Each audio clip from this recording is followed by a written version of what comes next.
Right. Good evening, everyone. Thank you so much for being here tonight, either at Wijnhaven or online via Zoom. My name is Sharon Buijs. My name is Max Hoogland. And we will be your host for the night. Well, the next hour we will have a lecture on Turkish-Russian relations. As you might know, there has been some geopolitical tension that aspect, so it's an interesting topic. After this hour, there's of course room for Q&A. This can happen, of course, here physically, but also online. So for the people joining our webinar, there is room for the Q&A. You also have a little text box, if I'm correct. So if you already have questions, fire away, and we'll answer them later on. Yeah. So it goes without saying that there's a lot of tension between, well, Russia and Turkey. And therefore, in order to extensively cover this topic to the best of our capabilities, we have invited an expert in this field. So we're happy to announce that Isa Yusibov is here tonight.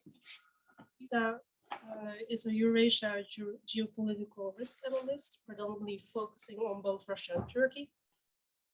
He has contributed to multiple intelligence firms, multiple news outlets, so national and both international. He has been a guest speaker for the Ministry of Defense, which he does yearly. So honestly, with him, you name it. He's been there, done that. So yeah, Isa, feel free to start your lecture whenever you're ready. Yes, I am. Thanks, guys. First of all, thank you very much for being here under these difficult circumstances. It's my first physical lecture since centuries, since the pandemic started. So I'm pretty much looking forward to it. And thank you for your kind introduction.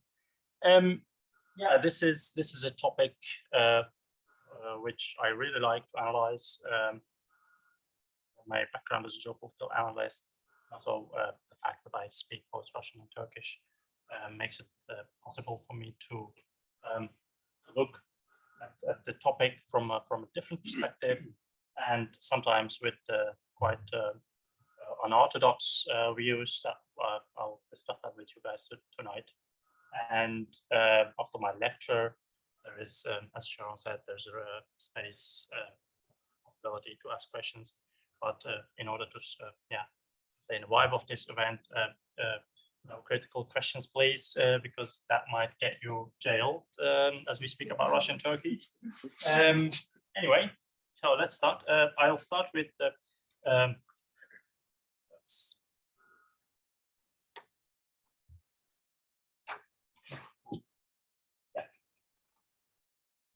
in order to, in my opinion, to understand what's going on between Russia and Turkey nowadays, it is important to look at the history of the relations, and which makes it possible to understand some kind of a pattern in those relations between those two countries, and which also makes it possible to predict some developments, which is always kind of difficult, but in this case, it is quite possible to do so. So I'm going to start with some historical background of those two relations, and then if I did it right, you will be able to sense some kind of pattern, some kind of cycle in terms of the bilateral relations.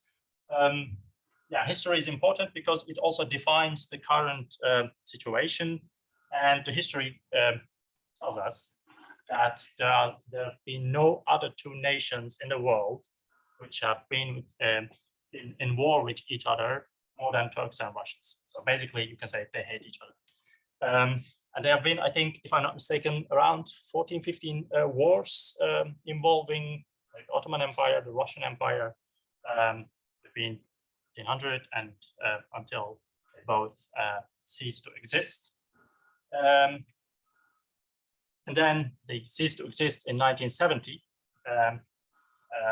And then first you had, of course, the establishment and foundation of the Soviet Union. And after that, Ataturk founded the Turkish Republic in 1923.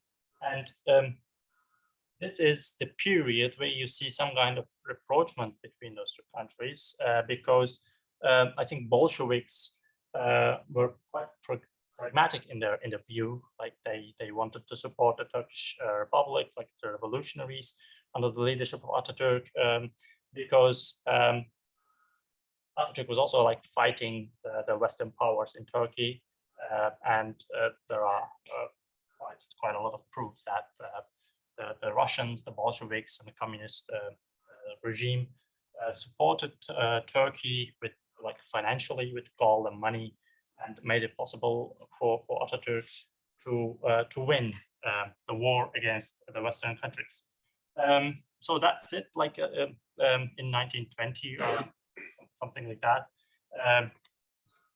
But before going to World War II, I want to discuss, I want to let you know how difficult the relations are between those two countries. For example, as I said before, the First World War was a begin of friendly relationships after like centuries of wars. But there is one thing that I've done lots of research on that, and which shows that there's always been kind of animosity between those two countries, even if they were friends. For example, in 1924, Lenin wanted to adopt a kind of a new alphabet for Turkic nations within the Soviet Union, and then it's Azerbaijan and Central Asia, and most of the tribal nations, which at that time did not have any like written script. So the idea was what Lenin wanted was like, okay, let's introduce Latinization to them, not the Cyrillic alphabet, because they might feel that they are being suppressed again after 300 years of Russian Empire. So like giving them carrots and make them feel like that they are being appreciated, they are not being suppressed anymore. So that's what they did in 1926 in Azerbaijan. The first Turkology Congress was held, fully supported by the Soviet Union, and they invited lots of scientific people, from Germany, from Moscow itself, people who studied alphabets, sociocultural stuff, and they decided, you know what, it's a good idea. Let's introduce Latinization to them, which will make like international socialism at some point quite possible, and which also would help the level of literacy in those regions.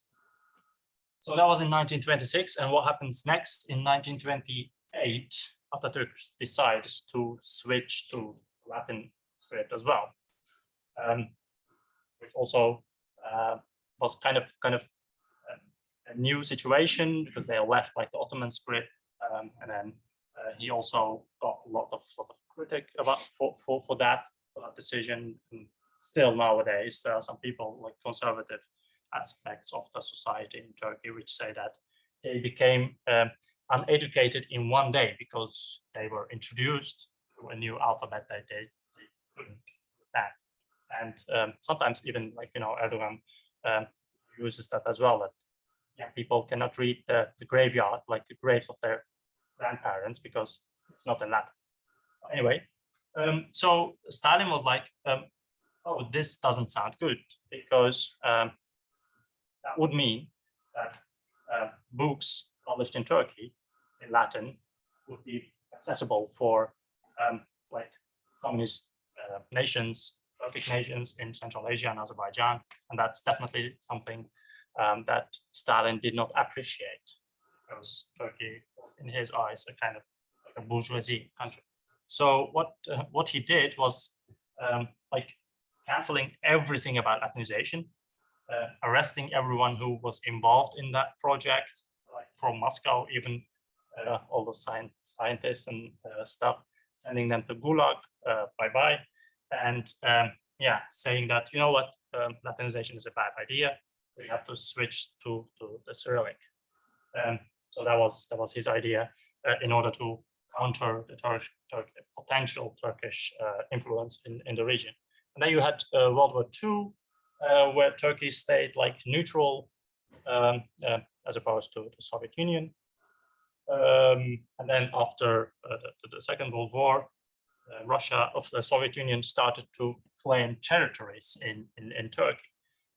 And I still can remember from my research that there were lots of like scientists in Soviet Union said like, oh, you know what, there are some regions, the parts in Turkey who wants to join the prosperous Soviet Union, and they want to be part of the like the good guys that now we have beaten the fascism in Europe.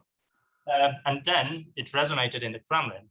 Stalin and his ministers have repeatedly said that, let me see, I think I have a map, yeah. So this yellow part here, like goldish yellow part, should be added like, to the territory of the Soviet Union. And there were also like some sounds within the intelligentsia in Soviet Union, which also wanted, I don't know if you guys see the map here, like the northern part of Turkey, like this Black Sea area should also be added to the territory of Soviet Union. And then Turkey had to counter that, and they did it by simply joining the NATO in 1952. It was a win-win situation because on the one hand, they could counter the threat emanating from Soviet Union, and on the other hand, it was also very profitable for the Western world, let's say, to keep Turkey and Greece out of the spheres of the communism, because they both joined the NATO at the same time in 1952. And luckily, like fortunately for Turkey, I think, Stalin died in 1953, and no one was talking about just territorial claims anymore. At some point, they were just evaporated. So no one, because they knew that keeping these claims on would mean like a war with a NATO country, and they didn't want it. See, yeah, and then the Cold War is over. A new period is there, which means the disintegration of the Soviet Union, opening up new possibilities for the relations, or even sometimes worsening it, because now Turkey was not like a direct neighbor of Russia anymore, but like some other countries in between, like Armenia and Georgia. And then you see that both, you have like a weakened Russia and also a very cautious Turkey, and they want to open up to each other. And also the Western world wanted to use Turkey as a bridge to Central Asia because of the cultural capabilities, and also the fact that most of those countries were actually fed up with Russian influence. But still, I think the Turkish government in the 90s was very cautious to seek confrontation with Russians or to anger them, for example.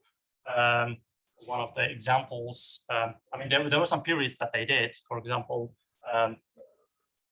during the Chechen War, Turkey was one of the main background players of the conflict, and many Chechen leaders after the war, they came to Turkey as a refugee. But for example, during the first Nagorno-Karabakh war, Turkey did not want to anger Russia, and like the former president of Azerbaijan even said that I asked Turkey for help, for helicopters, and they decided not to send it because, and at that time, I think the Turkish foreign policy was mostly, like a new item. And I remember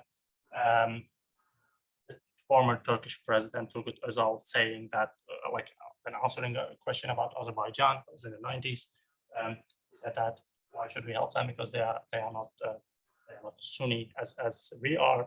They are the Shia Republic. So that shows like kind of cautious relations between Turkey and Russia. And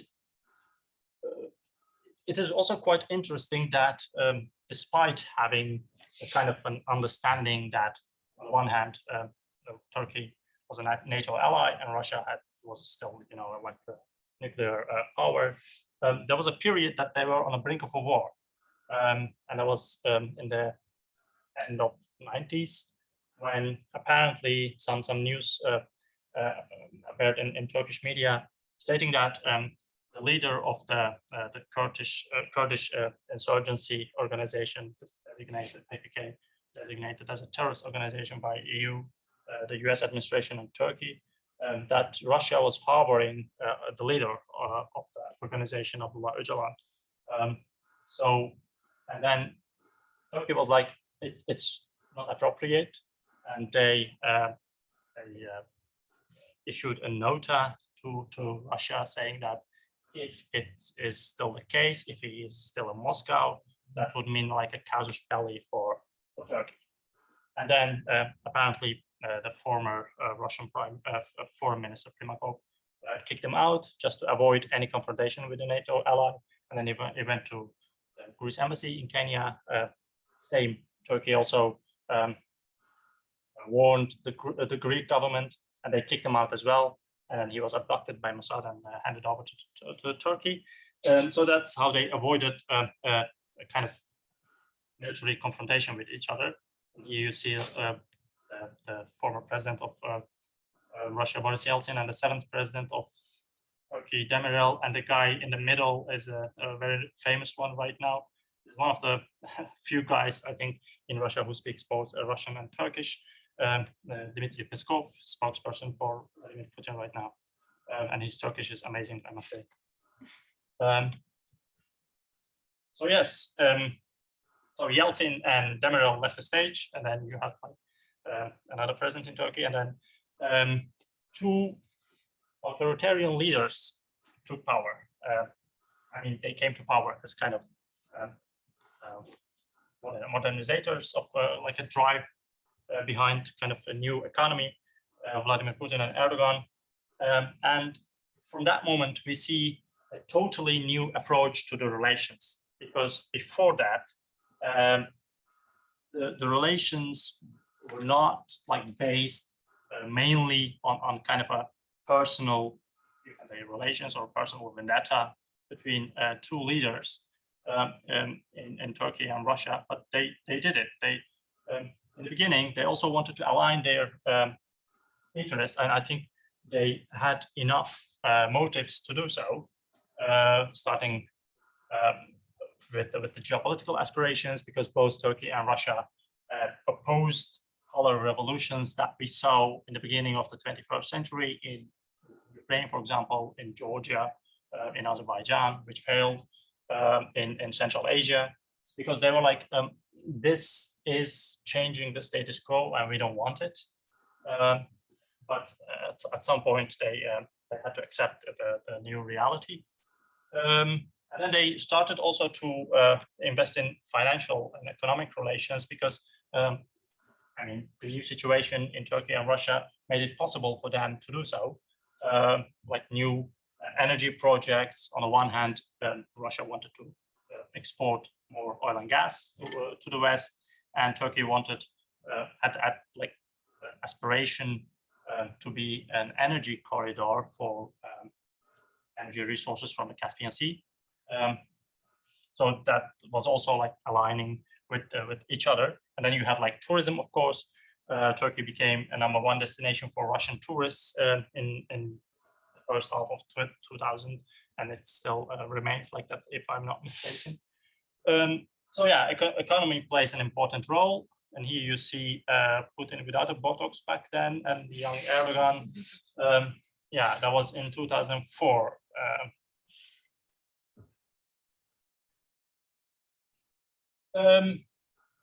The bilateral relations between Turkey and Russia is a very complex one, because, as I said before, it fluctuates. And what we saw in the first half of the 21st century, that they wanted to cooperate. They had like many interests aligning with each other. They wanted to cooperate. on the variety of subjects, from gas to tourism to regional cooperation. But then at some point, frictions become visible. And in my opinion, the first time that you see a visible friction between Russia and Turkey is with the Arab Spring,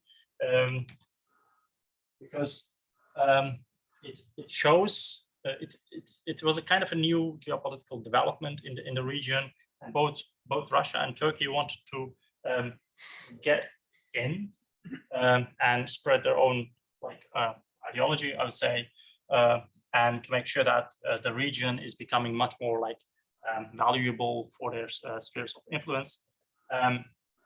Also, there was huge possibility for economic gains.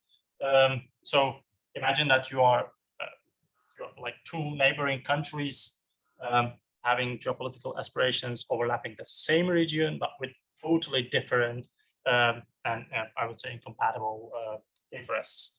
So I'll talk about this a bit later, and because you see that immediately in the conflict in Libya in 2011, where Turkey first opposed any NATO intervention, and then when they saw that Russia wanted to get in, and they were Erdogan changed his mind in 2 weeks and said that NATO should be involved as soon as possible. But I'll talk about that later on. And in 2015, in November, that was also my first article for the Klingendahl Institute here about the downing of the Russian military jet by the Turks, and what that would mean for bilateral relations. You see for the first time that the friction becomes not only visible but also personal. I remember Putin's press conference in December 2015. He answered a question about the incident, and his answer was, I quote, "Maybe there is someone within the Turkish government who decided to lick the Americans where there's no sunlight coming in." For a president, I don't know, I'm quite used to that language for Putin, but yeah, from a diplomatic perspective, I think it says a lot about the personal relations between Erdogan and Putin. And Putin also stated, you know what, Russia is not a neighboring country in Syria. You guys shouldn't be here, actually. That's what he said. But then he changed his mind a year later and said that Russia is the most important player to solve the Syrian conflict. And then at that time, you also saw in the Russian media lots of cartoons which stated that Erdogan decided to give Putin a stab in the back. He also said that literally himself, that the downing of this military jet was actually an act of terror. And you saw in the Russian media especially that the Kremlin was preparing a proposal at the UN about possible financial ties between the Turkish government and the Islamic State. But all those claims were abandoned in 2016 in the aftermath of the military coup in Turkey, or I would say an attempt, in July 2016. And then what you still see in the Russian media, and that was also the case yesterday, for example, Erdogan said that Crimea is part of Ukraine, and then the Russians reacted, "You shouldn't forget that we saved your life during the military coup 2016." But there are some rumors that the Russian authorities warned him a week before the coup, and then he left for a holiday in the southern part of the country, and that saved his life. That's the story. I don't know if it's true. Anyway, then you see in August in 2016, the relations are becoming a bit warm again. Putin is the first world leader calling Erdogan and saying that he has his support in the aftermath of the coup. And Erdogan was like, the West didn't do that, and Putin did, so let me go to Moscow and thank him for that. But also there were some other issues playing, because after the downing of the jet, Russia imposed a variety of economic sanctions that tourism and energy, and that was hitting the Turkish economy quite bad. And at some point, there were even like hotel owners in Antalya, for example, demonstrating, like protesting in Ankara, begging Erdogan to say sorry for the incident because they were missing like Russian tourists. And then for Putin, it was an excellent opportunity to sell S-400 missiles to Turkey. I've seen lots of analysis in the Western media saying that it means that it's kind of a rift. Turkey's pivoting towards the east, towards Russia, and leaving the Western Hemisphere. But I think S-400 is actually merely an economic issue, because Russia is not interested whether Turkey uses it or not. That's also what they have said before. They said, okay, we're going to sell it, and if you use it, that's up to you. If you don't use it, that's up to you, but you have to pay for it. So that's the case. And then here you see this is a perfect example of the personal relations between Erdogan and Putin. This was in August 2016, 9 August in St. Petersburg. And if you follow the diplomatic rules, you don't have to know them.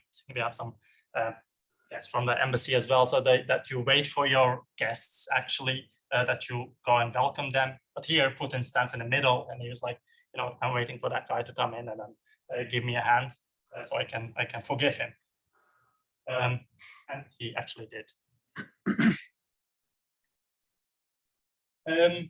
So I want to delve a bit, dive a bit deeper into what I mentioned before, because you see that both Russia and Turkey actually have incompatible geopolitical aspirations in the world, and I'm going to use 3 cases to show that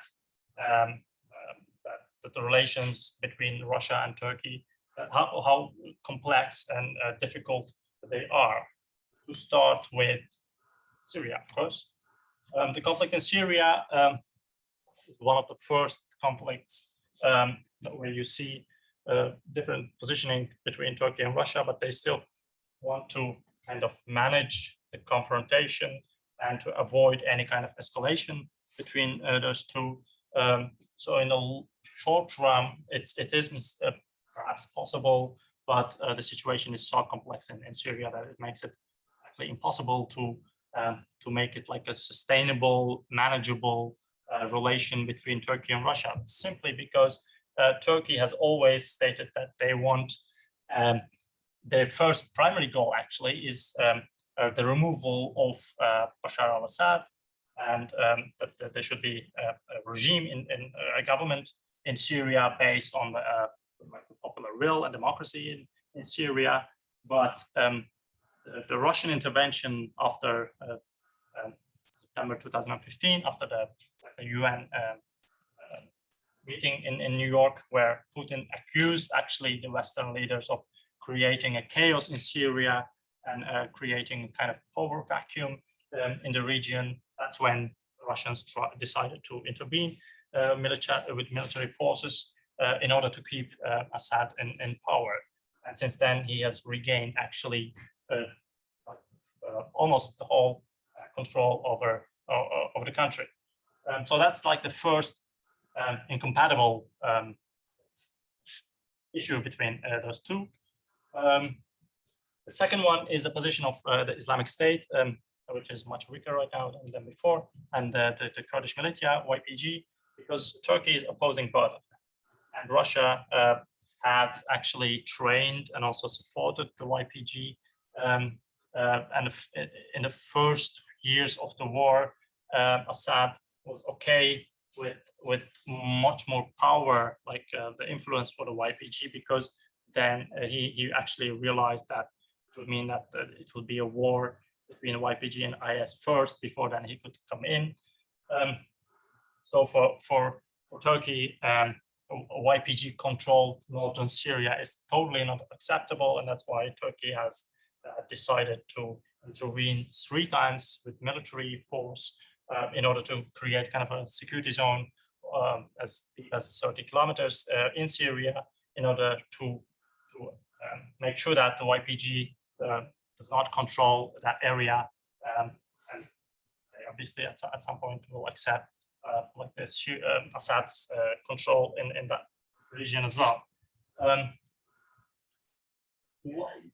What is striking me most is the fact, for example, the Astana Convention in 2017, where Turkey, Russia, and Iran came together in Kazakhstan and wanted to resolve like the conflict, which shows that despite having huge agreements on how the Syrian conflict should be solved, Turkey and Russia need each other. Russia needs Turkey because it gives the Astana process or the Sochi process with Iran a legitimacy, because there are fractions within Syria where Turkey has a leverage on, especially in Idlib, and Putin thinks like, if I add Turkey, and if I invite Turkey to the negotiation table, it will be able to open up like a kind of dialogue between Turkey and Assad on the one hand, and also make sure that the fractions controlled by Turkey, supported financially by Turkey in Syria, are also manageable, because Turkey can have an leverage on them from the negotiating table as well.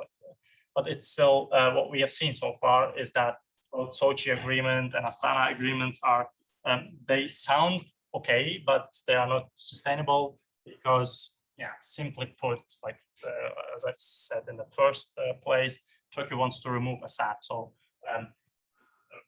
making it possible for Assad to retake Idlib is totally not an option for Turkey. So they will do anything to avoid that. And this is another bunch of protests in Turkey. And yeah, the text is not very visible, but it says like killer Putin. What you see between Turkey and Russia, and also like the public opinion in Russia, the public opinion is much more favorable of Turkey than vice versa. In Turkey, I think the last survey said that there's around 17% of the respondents said that they have a positive attitude towards Russia, and the majority of the respondents said that they see Russia as the first enemy for Turkey. But in Russia, it was the public opinion, like positivity against towards Turkey, a bit more higher, but that might also fluctuates a bit. So that was Syria. The second one, and talk a bit about that, there was the Libyan conflict, which started in 2011. Also here, we see kind of diverse interests, not compatible interests, and also the situation is very difficult to analyze because, for example, what we see in Syria is that Turkey opposes the incumbent and Russia wants to keep it in charge. But in Libya, Turkey supports the incumbent and Russia wants to change it. So there are also like opposing sides in this conflict.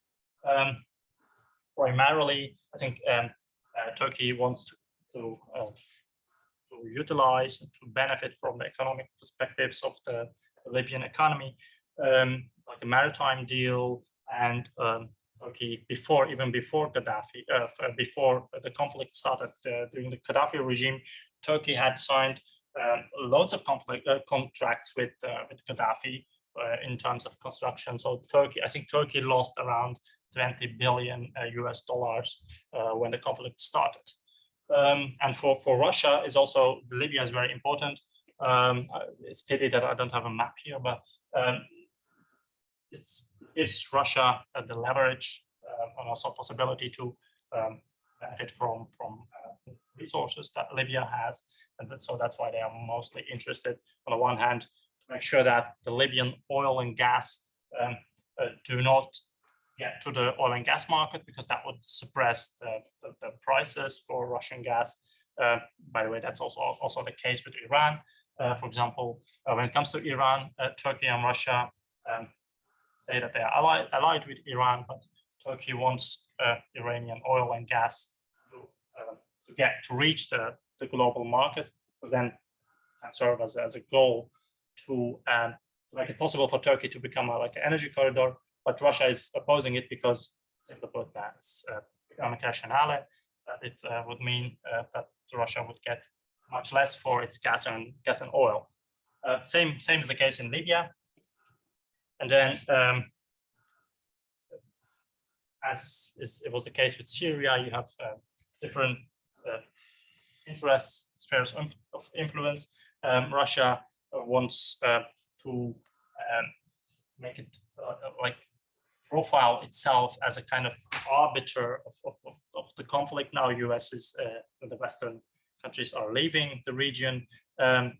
Russia wants to profile itself as a kind of mediator and an actor that new countries in the Middle East and should get along with.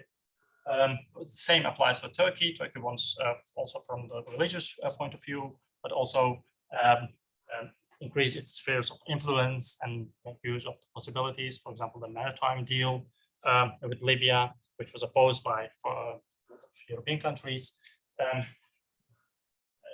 That actually shows that both Libya is yet another chessboard where Russia and Turkey have different interests and different goals. But yeah, Libya is a bit different because Russia and Turkey are not the only actors involved in the conflict.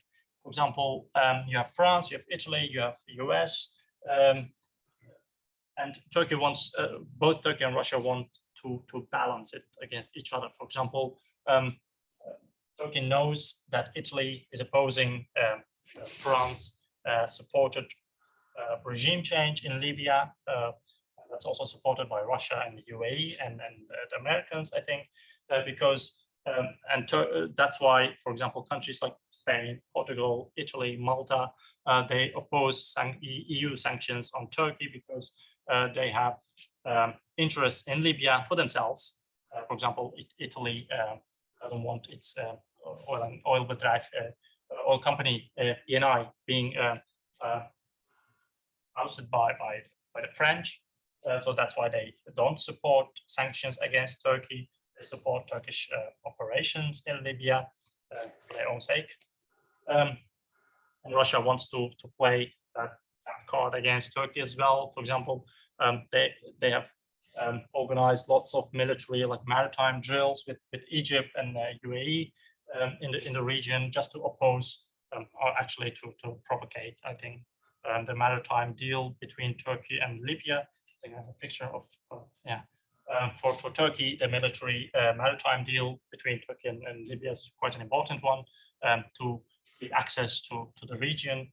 But yeah, it has spurred lots of critics from the EU because it just came after agreement. Say it's kind of similar agreement between the Greece and Egypt. So they are just those maritime lines and economic free zones. They just cross each other, and that might end another conflict between Turkey and EU countries. So that was Libya, and the third one is the most recent one in Nagorno-Karabakh. As I said before, during the first war in the 90s, Turkey did not want to get involved. They were simply against any possible military confrontation with Russia. And then in 19, but they did support. So obviously the ceasefire in 1994 in Bishkek between Azerbaijan and Armenia. And since then, Turkey and Russia they have always been advocating, like not advocating, but like aspiring status quo in the region, because especially Russia is a master in frozen conflicts, and they obviously did not want the conflict to end because it gives the Kremlin quite a lot of leverage for their political and military influence in the region. then, yeah, as I said before, it is Southern Caucasus is actually also an important region where Turkish and Russian interests regionally overlap, but they're kind of they're not compatible in terms of long-term goals, because Turkey wants, in case that, for example, countries like Georgia and Armenia and Azerbaijan might want to join the NATO, Russia wanted to keep the conflict in the region as frozen as possible to avoid that from happening. And Turkey, I think what they are realizing right now is that there is, I think there's kind of new rapprochement coming between Turkey and Russia, of Turkey and Armenia, which I support, which might mean that it might weaken the Russian influence in the region from a variety of perspectives, from economic point of view, but also like infrastructure and everything, and regional cooperation. And also one of the aspects of analysis in the West that I definitely don't agree with it is the fact that some of the think tanks in the West say that Turkey was a clear winner of this war, which started actually last year around this time. I think if you look on the ground, what Turkey wants, actually none of the points and missions that Turkey wanted was accomplished in this war, especially the fact that Turkey also wanted to get like its peacekeeping mission in Nagorno-Karabakh. But then I remember one of the interviews of Putin where he said that Erdogan suggested it to him, and he was like, I don't agree with your point of view, like putting Turkish soldiers on that line as a peacekeeping mission because of the past, with the Armenian genocide, and that might anger our Armenian counterparts. And he said that Erdogan was like, okay, then I don't do it. So that means that there are 0 Turkish soldiers at the moment in that delegation of Russian peacekeeping mission along the line. I think there are like 2,000, but a bit more maybe officially. So Putin managed to keep Turkey out of but Turkey was actually involved in the war. They supported Azerbaijan for like military perspective, like 16 mercenaries from Syria, and also like stationing some generals in Baku. But the outcome means, but that was actually kind of a pressure tool for Turkey in order to maybe like another chess game with Russia. But in the end, I think Russia won because the region, the Southern Caucasus, was the only region besides Georgia where Russia did not have its troops on the ground. It's the first time since the disintegration of the Soviet Union that it happened, and in my opinion, that means that it's kind of a revival of Sovietica while keeping Turkey out. And when you look at all these 3 conflicts, there is one very interesting aspect of it, which, and I haven't talked about it, like the West does not play any role in any of these conflicts.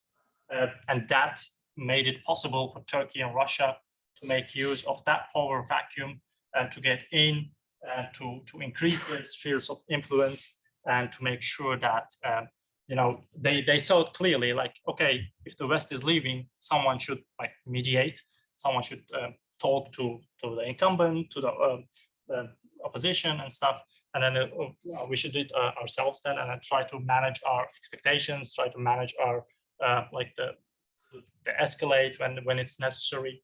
And it worked. It worked in all the 3 cases, I think, which means, unfortunately, that the EU especially has to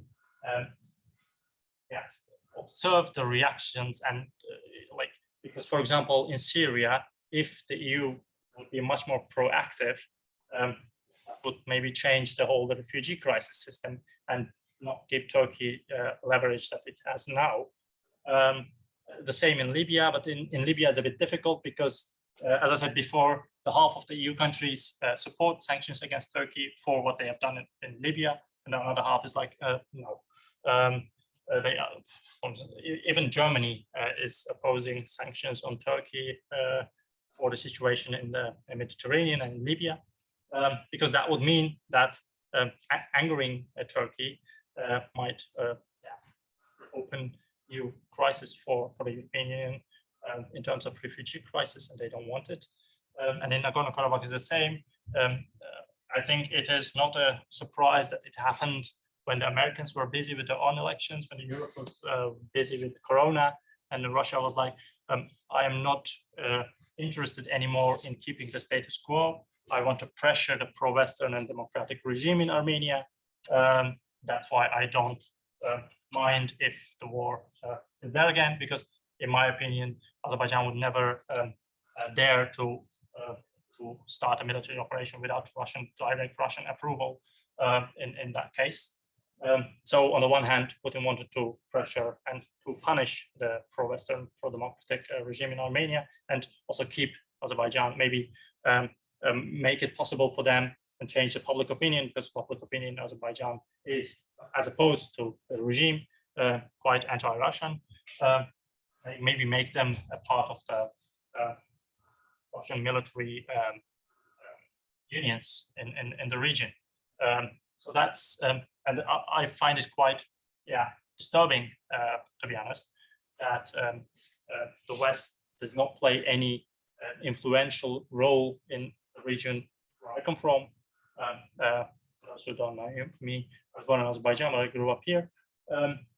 Because I do believe that diminishing Russian influence in the region would be a good start for regional peace and regional cooperation, also in terms of democratization in countries like Azerbaijan and Georgia and Armenia. So that's the thing. So Russia and Turkey definitely they want to utilize this another chessboard without the Western influence for their own benefits. And this picture I've chosen for this picture specifically because this was like the peace, one of the peace talks between Putin, the Armenian Prime Minister Pashinyan, and other leader Aliyev. This looks more like a parent punishing his kids for not behaving. Because this is not a trilateral meeting, actually, if you look on the format of it, but it should be, because those are all three leaders of a government. And you don't also see the flags of Armenia, neither Armenia nor Azerbaijan. So this once again emphasizes that Russia still thinks that it is the boss, the natural boss of the region, and they will do anything to keep the West and Turkey out of it, and countries like Azerbaijan, Armenia, Georgia, and they have to deal with it. So, but when it comes to, which is also very paradoxically, when it comes to countering Russian influence in Syria, in Libya, and also in Southern Caucasus, I think there's kind of a understanding that NATO, especially, if they want to do it, they need Turkish influence, because I haven't used the case of Ukraine here, but maybe there will be some questions about another chessboard between Russia and Turkey. But what we clearly see there is that Turkey wants to, on the one hand, to sell its own weapons to Ukraine, which definitely is kind of a provocative act against Russia, because what we've seen is that Turkish drones in Syria, Libya, and in Nagorno-Karabakh were actually quite decisive in trying around the status quo, and Russia is afraid that Turkish drones will fly above Donbass in no time, making it possible for the Ukrainian forces to retake their territory. So in my opinion, going forward, Ukraine will be one of the most important playgrounds for as a test for Russian-Turkish relations. I think we might see even like kind of direct military confrontation, like in terms of drones in Ukraine, which I think Turkey actually does not fear anymore, because Turkey also wants, as actually advocating NATO membership for Ukraine and Georgia, which also means that that would increase NATO presence in the region, in the backyard of Russia, which Russians definitely do not want. So that's why they have tried to drive a wedge within NATO, the alliance, by selling to Turks S-400 missiles in order to weaken the whole alliance. Yeah, I think given the time, that was it. We can go to the questions, but then I think I had like 2 more things for you guys. Yeah, we can do the questions right now. Yeah, exactly. Cool. If there are questions, I'll be happy. Do you guys want to moderate, or should I? No, you can. How did you get into the Turkish-Russian relationship yourself? Like, how did you get to be in the field? I actually grew up with it, let's say, because I was born in Azerbaijan before I came here as a refugee, a political refugee. I read Turkish and Russian news at some point when I decided that I wanted to do something with international relations. This was the most obvious area of expertise to get into it, and I was also kind of forced. I don't know if he's watching me right now, but I was forced by my mentor to do something with the region. So that's how I ended up as a geopolitical analyst. Yeah. What is your profession as an analyst? Are there regular media sources? Are those your main source of information? Sorry? Well, in your work as an analyst, what is your main source of information? Is that just regular media sources, or where do you abstract your information from?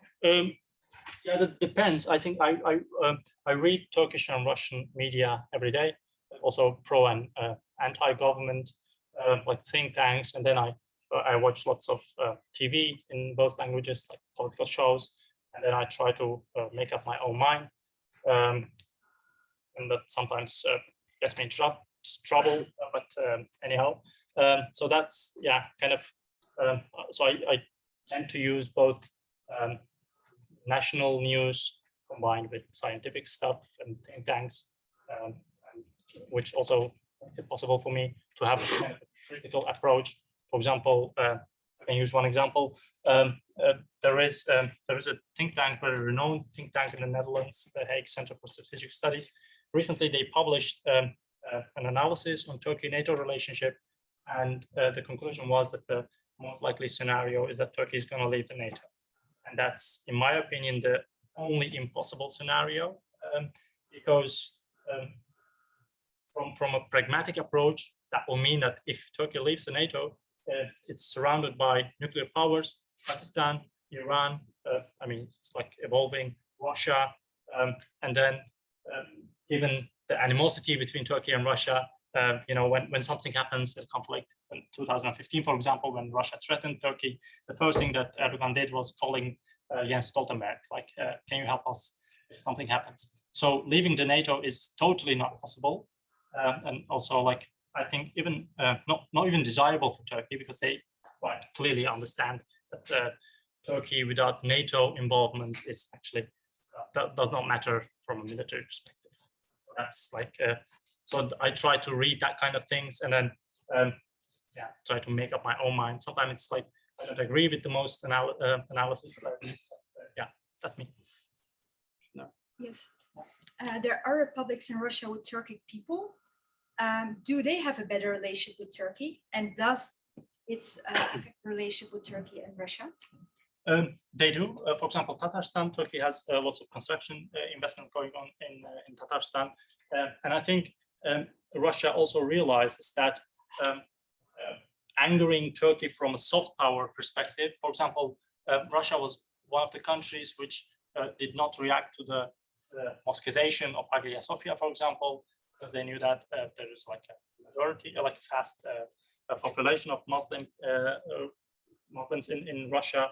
mostly like the Turkic nations, and they didn't want to anger them because they know that in case something happens, in case there is a much visible friction, military, maybe a war, that Turkey might appeal to those nations from like a cultural perspective to become much more anti-Russian, anti-Kremlin.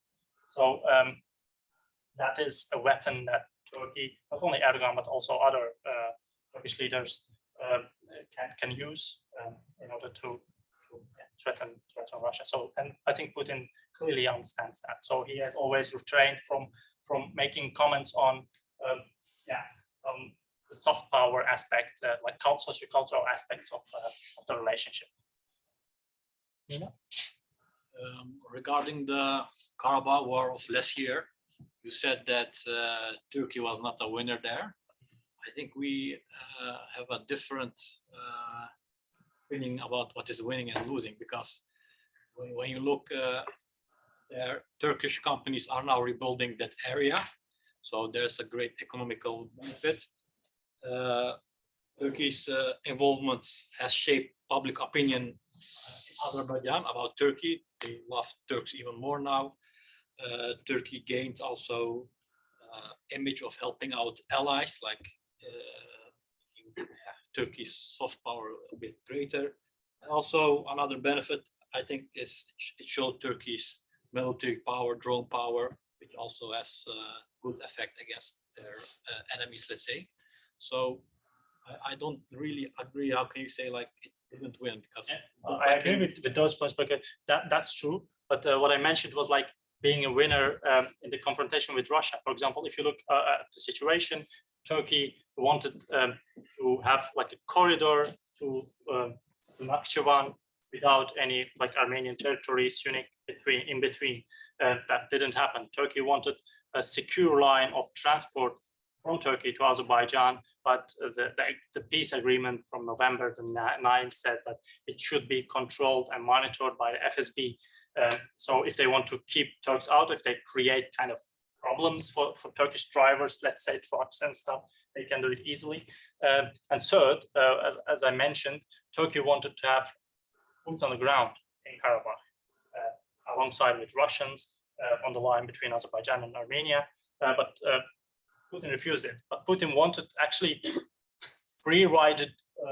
try to free ride on Turkish influence in the region, but in the end, I mean, the peace agreement of the 9th of November does not even mention Turkey once.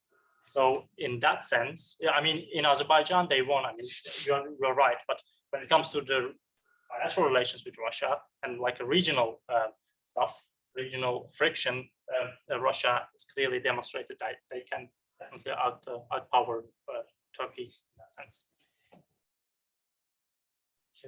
Yeah, thank you, Isa, for your lecture. It was very interesting. I was wondering, how do you see the relation between Russia and China changing the situation in the region, and how would Turkey react if the relationship between China and Russia becomes even closer? To start with the Turkish part of it, Turkey considers China as an ally from a financial perspective. And I remember when Turkish foreign minister went to Beijing, he even said that national security for China equals national security for Turkey, and the media that the government of Turkey would do everything to make sure that there is no like negative perception of Turkish media when it comes to China. So that's one part of it. The second part, yeah, I think for Turkey, from a pragmatic approach, they do of course follow the China-Russia relations. I think the relations between China and Russia are much more complicated than relations between Turkey and Russia, and it's also dependent on major global shifts. For example, I know that there were also some voices saying that the US is also trying to pull Russia from the Russia's axis. So that's quite difficult to predict, I must say.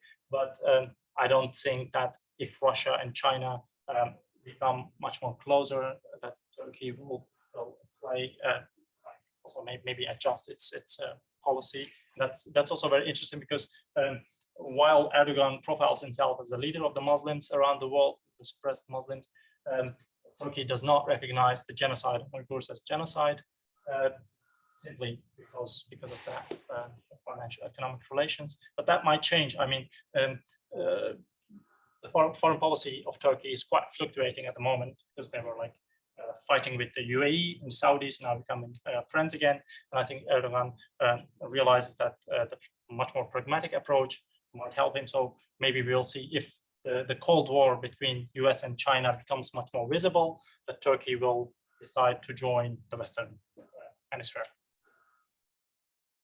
Yes. You brought up the Institute for Strategic Studies, and also the maybe the upcoming joining of Ukraine to the NATO. And I was wondering, like you probably know him, I think he's one of the founders anyway. He frequently states that he is opposed to Ukraine joining NATO. Who's opposed? Rob de Wijk, he's one of the founders of the institute. Yeah. And he frequently states that. And his argument, I think his main argument is that he is afraid of the outrageous Russian response to the event happening, hypothetically. What is your opinion on that? To be honest, I also don't think that Ukraine and Georgia will become NATO members in coming 10, 20 years. But the rationale behind it is actually interesting, because in 2008, we had the meeting in Romania where like a membership action plan for Georgia and Ukraine was discussed within the NATO, and the result was we shouldn't proceed with that because that might anger Russia. And what happened in August, Russia invaded Georgia. So it's not that, because in my opinion, countries like Georgia, Armenia, and Azerbaijan, and any other country might and should decide themselves whether they want to join Russia or not, the NATO or not. And whether that angers Russia is not interesting at all.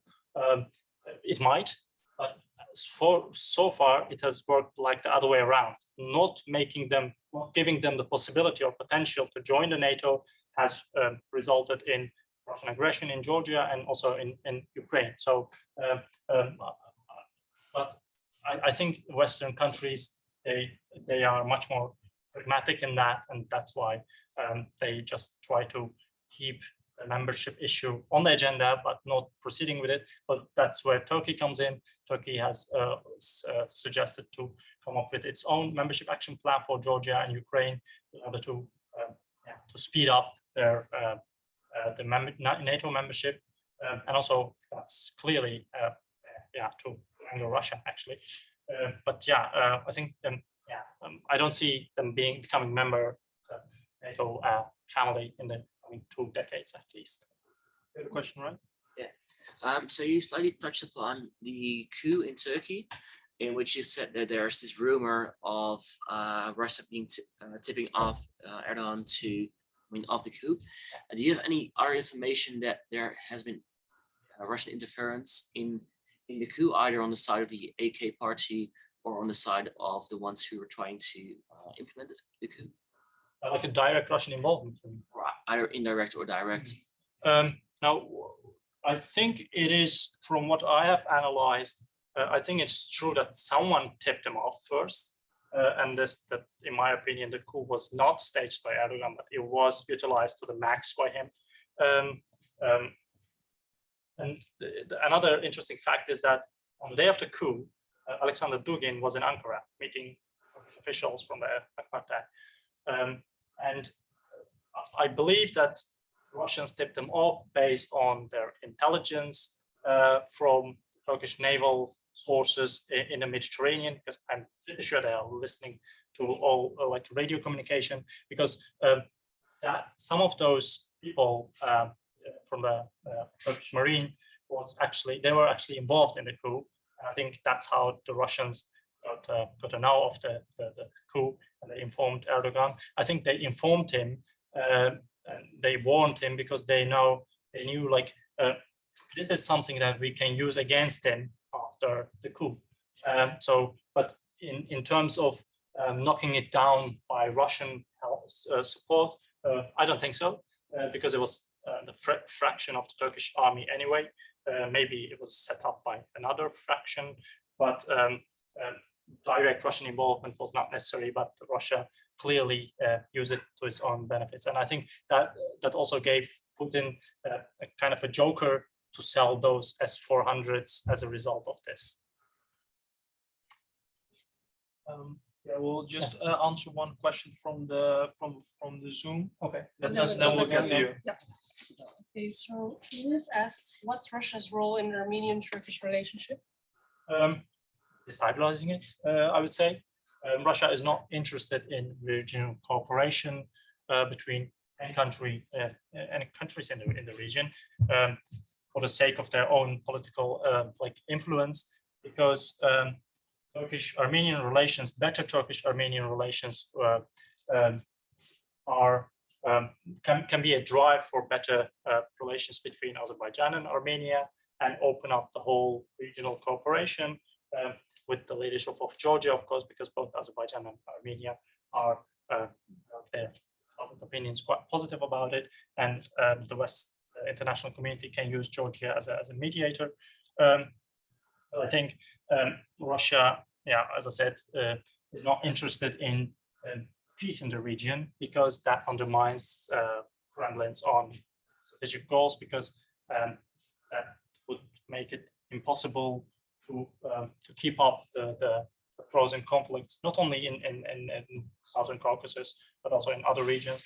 So that's why they've always been trying to destabilize the whole situation.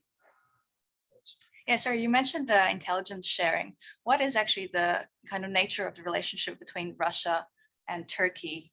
Intelligence sharing, how far does it go? Are there any deals in place? What's the nature? No, that's confidential. I can tell about it.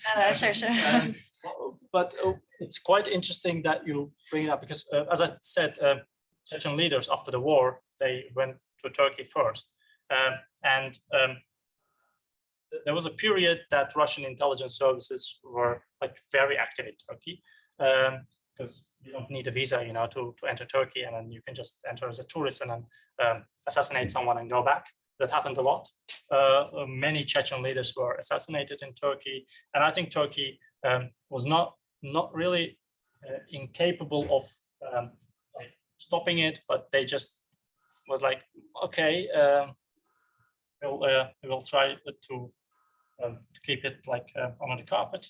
But I think from especially in Syria, what we have seen that there was a period that there was intelligence sharing between SVR or the Turkish MIT, but there is kind of necessity of sharing those intelligence stuff, because that makes it possible for Turkey and Russia to fine-tune their own desires, and maybe to make sure that the situation does not escalate. But that the intelligence part of it has always also been played, especially by Russia, as I said before, because they accused Turkey. They said after the jet incident that they would go to the UN and the International Criminal Court of Justice here, because Turkey was assisting the Islamic State based on Russian intelligence gathered in the region. But then when they became friends again, Russia was like, which alliance? So yeah, it's being used as a political tool as well. So and I think Ankara understands it perfectly. So that's. Any more questions? Otherwise, we have one more question from the virtual audience, and then I think we wrap up the last bit. Yeah. Right. This question is from Arnis. Do you see Turkey and Russia cooperating in regards to the situation of Afghanistan now? And with Russia bolstering the Central Asian countries and Turkey already preparing for migrants trying to get into Europe? I think there will be some kind of cooperation for a variety of reasons. For Russia, it's important that the extremism does not have a spillover effect to Central Asia and to Russia itself. So they might think that exactly for the same reasons that they use Turkey in Syria, like keeping the extremist groups or fractions or jihadist fractions, whatever, to keep them a bit quiet. So maybe the idea in Moscow is that Turkey might be able to talk with to the Taliban, because Taliban is actually kind of an organization which has been banned in Russia since 2003. So they might use Turkish role and influence in regards to Taliban. And when it comes to Central Asia, I mean the refugee crisis, Turkey is also interested in cooperation with Russia and Central Asian countries in order to make sure that they don't like the refugee crisis that we have seen in 2015. It's not repetitive, and in that sense, Central Asian countries, because Turkey is not a neighbor country for Afghanistan. There are like either Iran or Central Asian countries bordering it. So the refugees should use either one of the two routes. So if Turkey is able, together with Russia, to keep those borders closed, it means that no borders, no refugees. So that, I think that's from Turkish perspective, that's also would be a fruitful cooperation with Russia. All right. Then we are at the end. Yeah. So yeah, with that, we would like to conclude our lecture. Yes. So thank you everyone for being here. Of course, we understand it's later in the afternoon, so we're all maybe a bit tired. We just want to go over the last couple of things. First of all, we all hope you enjoyed it. If you have any further questions, I think maybe you can ask Isa in person. If you want to see what the Jason Institute will be organizing next month, please follow us on any social media. So that's Facebook, LinkedIn, Twitter, everything basically. And if you're interested in organizing lectures or workshops or visits to, for example, embassies, there's always room in our activities committee. So you have till the end of this month to mail to coördinator@stichtingjaspers.nl if you're interested. And last thing is that in November, we will have a big conference, a yearly conference about European security. That will be in Almere. So that is, if I'm correct, which way is that? Is it here? It's the big Schouwburg. It's it's completed, and it will be I think the biggest event of this year from our institute. So please sign up if you would like to join. I think that was it from our side. And again, if you have any questions to Isa, I think he is open for more questions. And thank you all for attending this lecture. So thank you.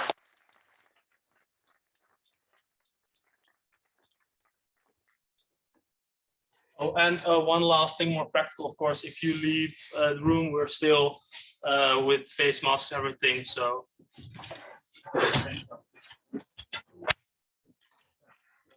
Ja, dat klopt.